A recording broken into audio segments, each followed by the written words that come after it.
दोस्तों नमस्कार, मैं किशन कुमार हूं और आप देख रहे हैं अपना उठ भोजपुरी। क्या खेसारी लाल यादव के खींचे हुए लकीर पर चल रहे हैं पवन सिंह? अब आपको सुनकर आश्चर्य हो रहा होगा। आश्चर्य भी क्यों ना हो, तो आपको बताते चले चारों तरफ एक चर्चा है कि फिल्म फरिश्ता में खेसारी लाल यादव एक पागल का कैरेक्टर कर चुके हैं, जो कि काफ़ी हिट भी रहा। उस कैरेक्टर के बाद आप स्क्रीन पर एक तस्वीर देख रहे होंगे पवन सिंह की, जिसमें पवन सिंह एक पागल का कैरेक्टर करने के लिए गेटअप में है। एक गाने की शूटिंग चल रही है और उस गाने में पवन सिंह का ये गेटअप काफ़ी वायरल हो रहा है। आपको बताते चले कि हो सकता है कि लोग इस बात के लिए ये कह रहे हों कि खेसारी लाल यादव पागल का कैरेक्टर किए हैं तो पवन सिंह भी कुछ वैसा ही करेंगे।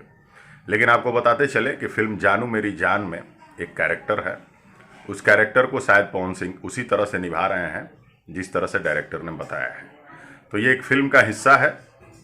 आपको बताते चले कि पवन सिंह वैसा बिल्कुल भी नहीं कर सकते जैसा किसी और ने किया हो। वो किसी को कॉपी नहीं करते, बल्कि पवन सिंह को लोग कॉपी करते हैं। तो आपको बताते चले कि ये कुछ अलग होगा, कुछ बेहतरीन होगा और औरों से बिल्कुल डिफरेंट होगा। तो आपको आपके सवाल का जवाब मिल गया होगा, क्योंकि खेसारी लाल यादव को पवन सिंह कॉपी करेंगे ऐसा पॉसिबल नहीं है। आपको क्या कुछ लगता है कमेंट करके ज़रूर बताइएगा। अगली वीडियो में दिखाएंगे कुछ और। तब तक के लिए नमस्कार।